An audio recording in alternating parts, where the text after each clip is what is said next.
بسم اللہ الرحمن الرحیم 46واں سبق سیر عمارت و چمن از میر حسن دہلوی۔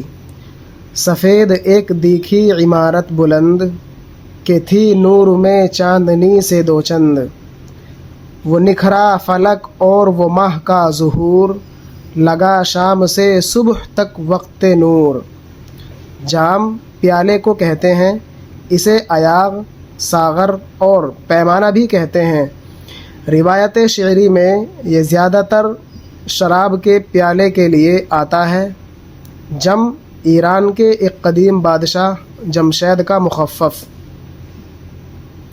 یہ جو لفظ ہے مخفف، جس کو آپ انگلش میں بولتے ہیں نا شارٹ فارم، یہ مخفف کہتے ہیں اس کو اردو میں، مخفف۔ ویسے اصل تو لفظ عربی کا ہے لیکن اردو میں یہ مستعمل ہے۔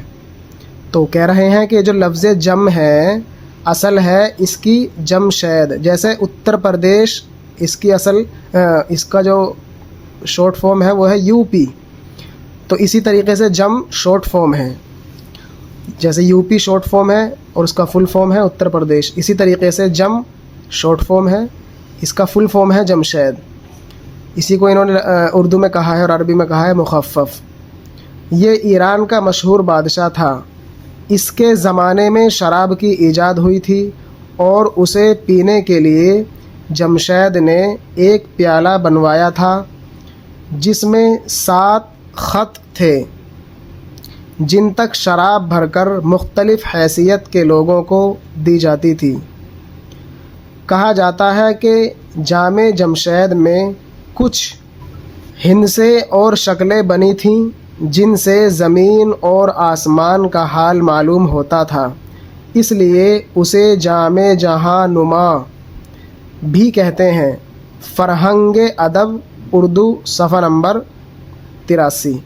یہ فرہنگ ادب یہ ایک اردو کی کتاب ہے جس میں گرامر لکھی ہوئی ہیں۔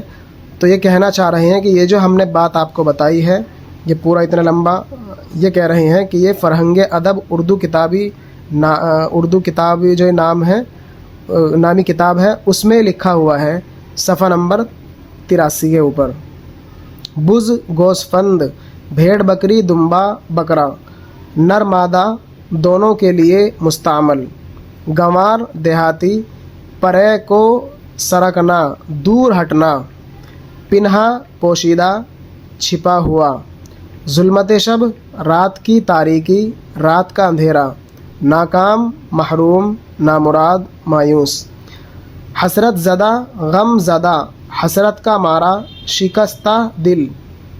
دو چند دو گنا، دوہرا زیادہ۔ نکھرا فلک صاف ستھرا آسمان، ماہ چاند۔ اس لفظ کو شکستہ پڑھنا ہے، اس کو کوئی شکستہ پڑھتا ہے، کوئی کچھ پڑھتا ہے، اور غالباً ایک جگہ ہم نے بھی اس کو شکستہ پڑھ دیا ہے۔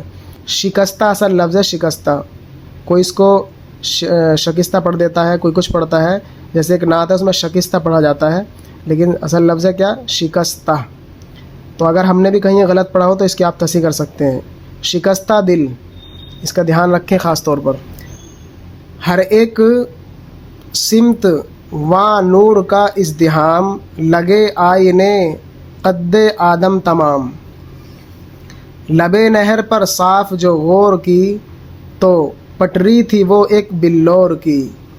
پڑے اس میں فوارے چھٹتے ہوئے، ہوا بیچ موتی سے لٹتے ہوئے۔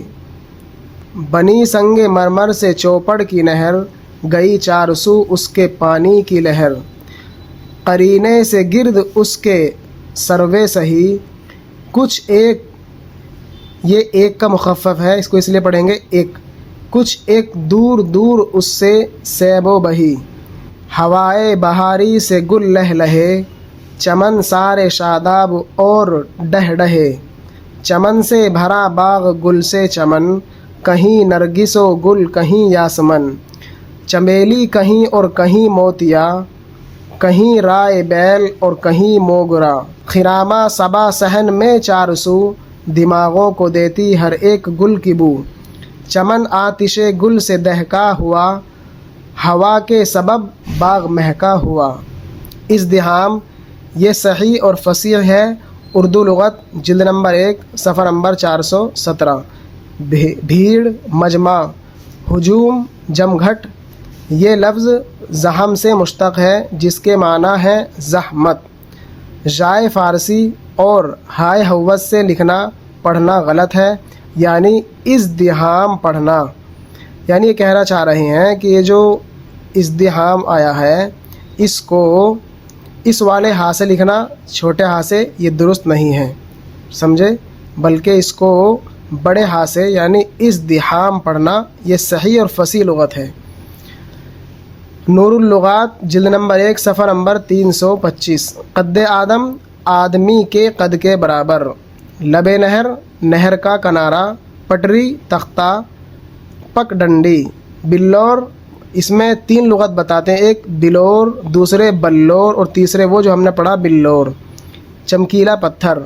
چوپڑ کی نہر، چاروں سمت کی نہریں جو مرکز پر آ کر ملیں یا مرکزی منبع سے نکل کر چاروں طرف جائیں. سروے صحیح، وہ سرو جو سیدھا کھڑا ہوتا ہے، وہ سرو جس کی شاخیں سیدھی اوپر کو چلی گئی ہوں. شاداب، سرسبز، ہرا بھرا، تر و تازہ، خوش و خرم. آباد، پر رونق. ڈہ ڈہا، تر و تازہ، سرسبز و شاداب. سیراب، نہایت زرد یا سرخ رنگ، چمکتا ہوا، بھڑکیلا، چمکدار. نرگس، ایک قسم کے پودے اور اس کے پھول کا نام جس میں صرف 6 پتیاں ہوتی ہیں جو پیالے اور آنکھ سے بہت مشابہ ہوتا ہے. یاسمن، چنبیلی کا پھول. موگرا، بیلے کی قسم کا ایک پھول. خرامہ، ناز و انداز کی چال والا، ناز کی چال چلتا ہوا. آتش گل، لالے اور گلاب وغیرہ کے سرخ رنگ کی شوخی جو شعلے سے مشابہ ہوتی ہے. دہکا ہوا، جلتا ہوا، گرم، ناقابل برداشت. اگر کوئی چیز آپ کو معلوم کرنی ہو تو کومنٹ کر کے معلوم کر سکتے ہیں. انشاءاللہ یہ کتاب بہت جلد مکمل ہونے والی ہے. اگر اس کتاب سے متعلق یا اس سبق سے متعلق کچھ بھی آپ کو معلوم کرنا ہے تو آپ معلوم کر سکتے ہیں. السلام علیکم ورحمۃ اللہ وبرکاتہ.